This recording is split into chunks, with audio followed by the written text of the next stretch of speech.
আওয়ামী লীগ সরকার জ্বালানি ও অর্থনীতি দুখাতকেই ধ্বংস করেছে বলে মন্তব্য করেছেন সিপিডির সম্মানীয় ফেলো ডক্টর দেবপ্রিয় ভট্টাচার্য। বলেন, অর্থনৈতিক স্থিতিশীলতা ছাড়া সংস্কার অসম্ভব। এ সময় অর্থ উপদেষ্টা বলেন, অর্থনীতিকে ফুলিয়ে ফাঁপিয়ে উন্নয়ন দেখানোর যে প্রবণতা ছিল তা থেকে বেরিয়ে আসতে হবে। বর্তমান সরকারের পক্ষে সব সংস্কার করা সম্ভব নয়। দেড় দশক ধরে আওয়ামী লীগের শাসনামলে দেশের উন্নয়ন ও অর্থনীতির নানা সূচকে ধীরগতি থাকলেও তা ফুলিয়ে ফাঁপিয়ে দেখানো হয়। ফলে কঠিন চ্যালেঞ্জের মুখে অন্তর্বর্তী সরকার। অর্থনৈতিক সংস্কার নিয়ে ব্র্যাক বিশ্ববিদ্যালয়ে আয়োজিত আলোচনায় বক্তারা বলেন, স্থিতিশীল অর্থনীতি ছাড়া সংস্কার সম্ভব নয়। সেই সংস্কার হতে হবে টেকসই ও জনবান্ধব। সিপিডির সম্মাননীয় ফেলো ডক্টর দেবপ্রিয় ভট্টাচার্য বলেন, উন্নয়নের নামে অর্থনৈতিক প্রবৃদ্ধি রাজনীতিকরণ করেছে আওয়ামী লীগ। তথ্য আমাদের দেওয়া হয়েছিল, সেই প্রবৃদ্ধির যে উপাত্ত দেওয়া হয়েছিল এইটার ভিতরে মারাত্মক ধরনের সমস্যা ছিল এবং এক পর্যায়ে যে আমরা বলেছি, আমি অন্য জায়গায় বলেছি, তথ্য উপাত্তের রাজনীতিকীকরণ করা হয়েছিল, the politicization of the data and information. অর্থ উপদেষ্টা বলেন, আর্থিক খাতে বড় ক্ষত সৃষ্টি হয়েছে।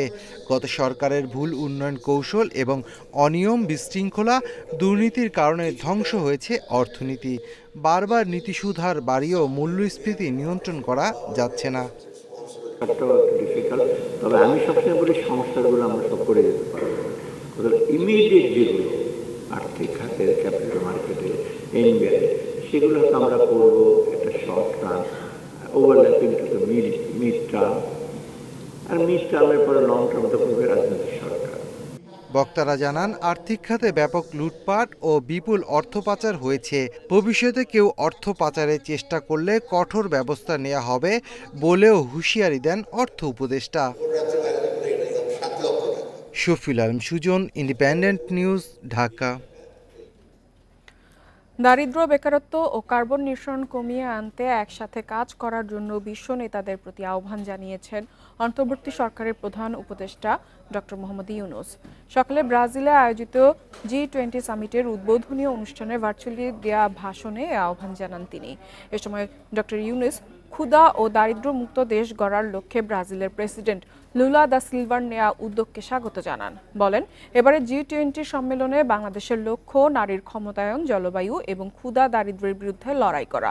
অন্তর্বর্তী সরকার সবার আগে টেকসই উন্নয়নকে গুরুত্ব দিচ্ছে জানিয়ে তিনি বলেন, এজন্য তারুণ্য শক্তি, অর্থনীতি, নতুন ভাবনা ও জীবন ব্যবস্থার পরিবর্তন আনায় কাজ চলছে। অপব্যয় কমিয়ে ক্ষুধা ও দারিদ্র্যমুক্ত দেশ গড়ার লক্ষ্যে কাজ করছে সরকার।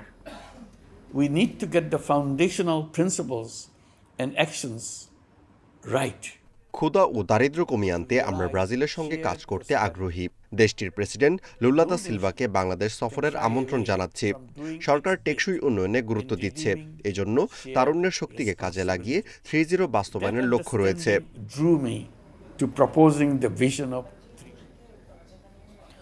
ব্যবসা বাণিজ্য সচল রাখতে নিরবচ্ছিন্ন বিদ্যুৎ, জ্বালানি সরবরাহ সহ 3টি বিষয়ে নিশ্চয়তা চাইলেন বস্ত্রকল মালিকদের সংগঠন BTM এর সভাপতি শওকত আজিজ রাসেল। অন্য দুটি বিষয় হচ্ছে দীর্ঘমেয়াদে রাজনৈতিক স্থিতিশীলতা এবং প্রয়োজন মতো ডলার সরবরাহের নিশ্চয়তা। পাচার হওয়া বিপুল পরিমাণ অর্থ দ্রুত উদ্ধারেরও তাগিদ দেন এই ব্যবসায়িক নেতা। বছর দুয়েক ধরে টানা ডলার সংকট, উচ্চ মূল্যস্ফীতি ও বৈশ্বিক অর্থনৈতিক অস্থিরতার কারণে দেশে বিনিয়োগ বলতেই নেই। বর্তমান রাজনৈতিক অনিশ্চয়তা এ পরিস্থিতিকে আরও জটিল করে তুলছে বলে মত পর্যবেক্ষকদের, যা বিনিয়োগকারীদের আস্থা আরও কমিয়ে দিচ্ছে। বাংলাদেশ ব্যাংকের তথ্য বলছে, চলতি অর্থবছরের জুলাই থেকে সেপ্টেম্বরের আমদানির জন্য এলসি খোলার পরিমাণ প্রায় 7% কমেছে। এ সময় শুধু মূলধনী যন্ত্রপাতির আমদানি কমেছে প্রায় 41%। আনইন্টারাপ্টেড পাওয়ার সাপ্লাই আমাদের দরকার, নিরবিচ্ছিন্ন। আমাদের এই যে পলিটিক্যাল যে আনরেস্ট, এটা আমি মনে করি কন্ট্রোলে আনা দরকার। ব্যাংকে যে ডলারের সংকট, এটা আমাদেরকে কাটিয়ে উঠতে হবে, আমি জানি না কেমনে। চলমান সংকট উত্তরণে এফবিসিসিআইকে এগিয়ে আসার আহ্বান ব্যবসায়ীদের, যদিও এ মুহূর্তে নেতৃত্বহীন ব্যবসায়ীদের শীর্ষ সংগঠনটি। শিগগিরই একটি অংশগ্রহণমূলক নির্বাচনের মাধ্যমে নেতৃত্ব বাছাই করতে চান শিল্প মালিকরা। এতে জবাবদিহি নিশ্চিতের পাশাপাশি দেশে ব্যবসা বাণিজ্যের সুষ্ঠু পরিবেশ ফিরে আসবে বলে আশা বিটিএমএ সভাপতির। এফবিসিসিআই এবং আরও অনেকগুলো চেম্বার আছে। বিগত দিনে এগুলো ছিল সরকারের মনোনীত ক্যান্ডিডেট এবং সরকারের একটা প্রভাব ছিল এটার উপরে। যতদিন পর্যন্ত এই প্রভাবটা থাকবে তারা কিন্তু অগ্রসর হবে না, তারা পার্সোনাল এজেন্ডা অথবা সরকারের এজেন্ডা পালন করার জন্যই আসবে। আমি মনে করি এবার যেভাবে আমি তফসিল ঘোষণা হবে শুনেছি, যেভাবে ভোট হবে শুনেছি, এবার একটা সুযোগ আছে নিরপেক্ষ ক্যান্ডিডেট দাঁড়ানোর এবং জিতে আসার একটা সুযোগও আছে। বিগত সরকারের সময় দেশ থেকে বিলিয়ন বিলিয়ন ডলার পাচার হয়ে গেছে জানিয়ে তিনি বলেন, এতে বেড়ে গেছে মূল্যস্ফীতির হার। তবে মূল্যস্ফীতি নিয়ন্ত্রণে সবার আগে এফবিসিসিআই সহায়তায় ব্যবসায়ীদের সিন্ডিকেট ভাঙার পরামর্শ দেন তিনি। আপনি টাকা চুরি করেছেন, আপনার টাকার ভর্তুকি কিন্তু আমরা যারা প্রকৃত ব্যবসায়ী আমরা দিচ্ছি। এটা তো এরকম হওয়া উচিত না। আমি মনে করি যে টাকাগুলো চুরি হয়েছে, যে টাকার কস্ট অফ ফান্ড, এটা সরকারকে আলাদা করে আমাদেরকে, আমরা যারা নিষ্ঠার সাথে ব্যবসা করি, আমাদেরকে আলাদা ট্রিটমেন্ট দেওয়া উচিত। অর্থনীতির নানা খাতের সংস্কারে অন্তর্বর্তী সরকার এরই মধ্যে বিভিন্ন পদক্ষেপ নিয়েছে। ব্যবসায়ীদের আশা শিগগিরই পরিস্থিতির উন্নতি হবে। উম্মুন্নাহার আজমি, ইন্ডিপেন্ডেন্ট নিউজ, ঢাকা। এবার বিদায়ী সপ্তাহের শেয়ার বাজারের খবর। বিদায়ী সপ্তাহে সূচক বেড়েছে দেশের 2 শেয়ার বাজারেই। ডিএসইতে প্রধান সূচক বেড়েছে 39 পয়েন্ট। এ সময় লেনদেন হয় 2770 কোটি 10 লাখ টাকা, আর বাজার মূলধন বেড়েছে প্রায় 3000 কোটি টাকা। অন্যদিকে চট্টগ্রাম স্টক এক্সচেঞ্জে সার্বিক সূচক বেড়েছে 29 পয়েন্ট। বিদায়ী সপ্তাহে 5 কার্যদিবসের মধ্যে 3 দিনই সূচক বেড়েছে ঢাকা স্টক এক্সচেঞ্জে। তবে দিন শেষে প্রধান সূচক ডিএসইএক্স 39 পয়েন্ট বেড়ে অবস্থান করছে 5355 পয়েন্টে। ডিএসইতে লেনদেন হয় 2770 কোটি 10 লাখ টাকা। সপ্তাহের ব্যবধানে লেনদেন কমেছে 526 কোটি টাকা।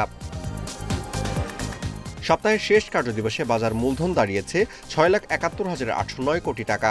সপ্তাহের ব্যবধানে ডিএসইর বাজার মূলধন বেড়েছে 2,869 কোটি বা 0.43%।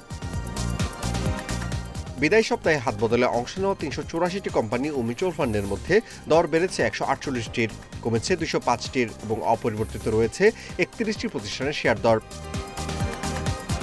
সপ্তাহ জুড়ে সবচেয়ে বেশি লেনদেন হওয়া প্রতিষ্ঠানের তালিকায় প্রথম অবস্থানে আছে বাংলাদেশ শিপিং কর্পোরেশন, দ্বিতীয় বেক্সিমকো ফার্মা এবং তৃতীয় অবস্থানে আছে ইউনাইটেড ফাইন্যান্স।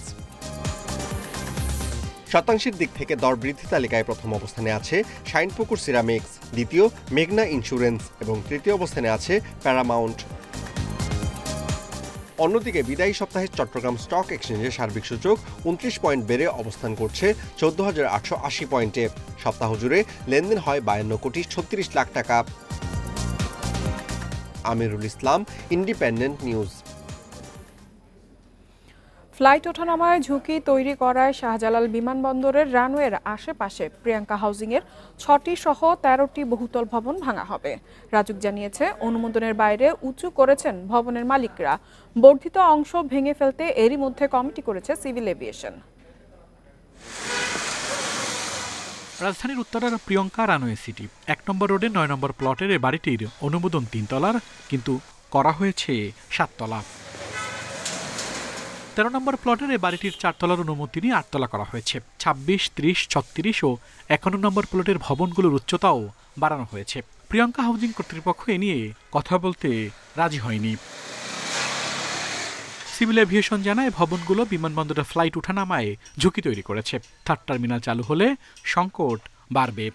যখন তারা দেখবে যে এখানে বাংলাদেশে ঢাকায় আমাদের সেফটি মার্জিনটা আমরা মেনটেন করতে পারছি না, তখন কিন্তু বড় বড় এয়ারলাইন্সগুলি বাংলাদেশে আসতে অনীহা দেখাবে। সো এটা আমাদের দেশের জন্য অত্যন্ত ক্ষতিকর, এটা আমাদের দেশের রাজস্বের জন্য ক্ষতিকর, এটা আমাদের দেশের সার্বিক অর্থনীতি এবং সম্মানের জন্য অত্যন্ত ক্ষতিকর। তো এই ছোট ছোট জিনিসগুলো, বাট এগুলি this has very big implication on total aviation aspect.